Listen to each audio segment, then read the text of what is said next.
Peace to my gods, peace to my earths, peace to all the righteous people throughout the planet Earth who teach freedom, justice, and equality to all the human families of the planet Earth. That's the family. So look, y'all, today I'm building on going through the mathematics on Muslim God.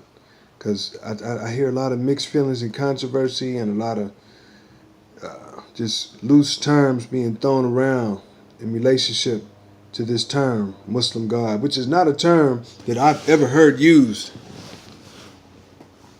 by the Honorable Elijah Muhammad. I haven't heard it. Maybe others have heard him say that. I haven't heard him refer to that. I haven't seen that in the lessons. I never heard Malcolm mention a Muslim God. I never heard Allah mention the Muslim God. Never heard Ali mention the Muslim God. I never even heard Minister Farrakhan mention the Muslim God. And if these were people that are under Farrakhan, I would expect for him to come and announce that this is a new term that's being introduced into supreme wisdom or the discipline of the Nation of Islam. I haven't heard him say that. I just heard a lot of people using this new term, Muslim God. So once again, whenever we have a discrepancy in the nation of gods and earths, we take it back to mathematics.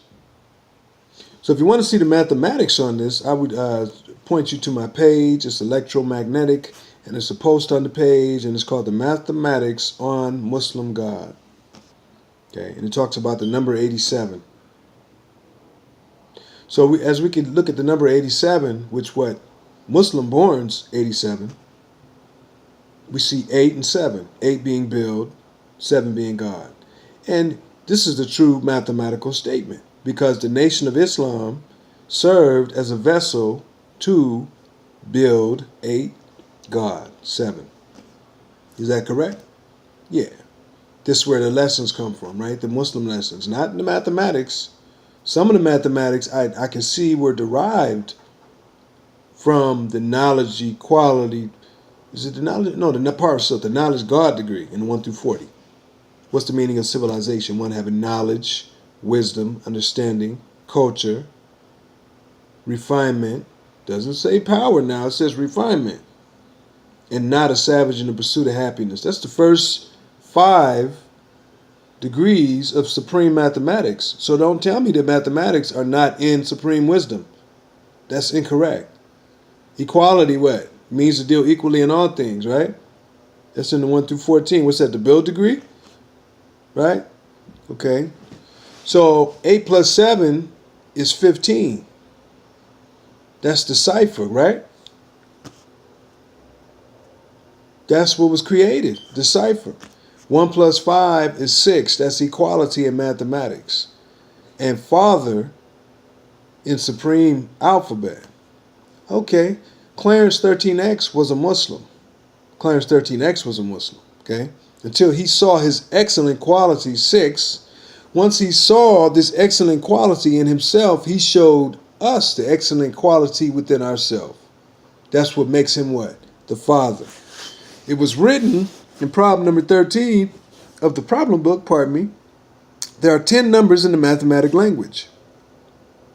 There are 26 letters in the alphabetic language, right? Is that what they say? But they never really take you through these numbers. They touch on it later, but they never really formally explain where these mathematics are, where these alphabets are that they're speaking about, which he describes as the mathematical theology, right? Which will bring you money, good homes, friendships in all walks of life, also luxury. Now, let's not get it twisted. The word luxury, it begins with lux. This means light. That's right.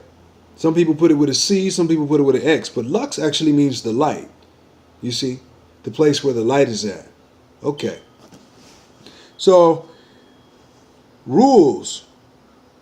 Mathematics is the rule in the nation of gods and earths. If you want to show and prove something as being right and exact, you have to take it back to the rule. Mathematics. Walk it through. A1, B2, C3, D4, E5. You got to walk it through that and see what the term itself borns. This is how we qualify or disqualify words in the nation of gods and earths. We don't just take a definition and just throw it together and then serve it to you. Because a definition is made up of letters, right? Or a definition is made up of words which are made up of letters, and the letters have a numerical value which supersede what the word means to Webster or in your dictionary or the definition that you gave to it.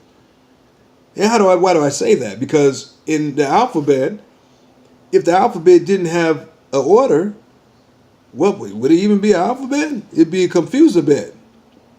There's a reason why A is 1, why B is 2, why G is 7. Right? Why 22 is V. There's a reason why there's numbers in front of what? The letters. Just like in the Bible. There's numbers in front of each scripture. There's a reason why a lot of those numbers are there.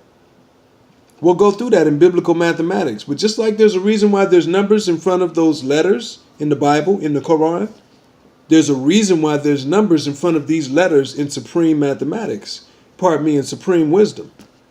Because the degrees represent, or the numbers answer the degrees. That's the answer to the degree. The question is given to you in the number. Or the answer to the question, part and self, is given to you in the number that precedes the degree. Can't take mathematics lightly, especially if the man came and told you that this is your language. Okay, let me go a little further with that. In lesson C1, English lesson C1, 1 through 36 as we call it, the fourth degree, culture degree, it says, my uncle cannot talk or speak his own language. What language are they talking about? Are they talking about Arabic? I don't think so. They talking about Urdu? I don't think so. They're talking about mathematics. And because he cannot speak his own language, he does not know he's my uncle, that we're related, that we have a relationship. Because we say word is bond. But the words we're dealing with are defined by what? Numbers. So the numbers and the words bond us to each other. Correct? You're bonded to all the words in 120 degrees. Some of y'all call it supreme wisdom. When somebody speaks those words, you listen. Sometimes you consider them family. Because we share the same concepts, the same words. Correct? We're bonded to the words, and the words bond us what? Together. You see? So it's very important that we define terms in their proper terms, using the manifestation that WD gave us and that Allah gave us to further clarify and verify what these words mean. Okay? This system is known as supreme mathematics. So if you're going to call yourself a Muslim God and you want me to listen to that, you want me to entertain that, you have to show and prove through mathematics. You got to take me through mathematics first. Then show me that in the degrees, the reality of Muslim God in the degrees, in supreme wisdom, in 120 degrees. You can't just write a plus degree based upon some stuff that you think. You have to connect it back to 120 somehow. Or that's not a plus degree, that's a pus degree. Meaning there's no substance in it. Okay? There's new people coming into this nation. Okay? And the worst thing you can get when you're new is a misunderstanding right away. Because it might chase you away. One of the things that we got in the 90s was a very clear understanding.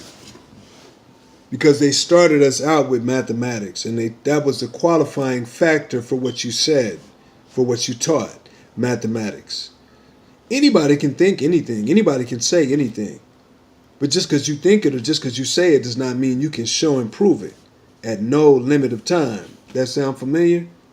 Mathematics is true and you can prove it at no limit of time. This is what problem number 13 says. Problem number 13 is a part of the problem book, y'all. There's 34 problems in the problem book. That you recognize that number 34? That's what one mourns. That's what Allah mourns. 34. Meaning this is someone who understands the culture. So he has no problems. He can solve his problems with what? Mathematics. And you can too. Peace, God. Peace, earth. Keep shining.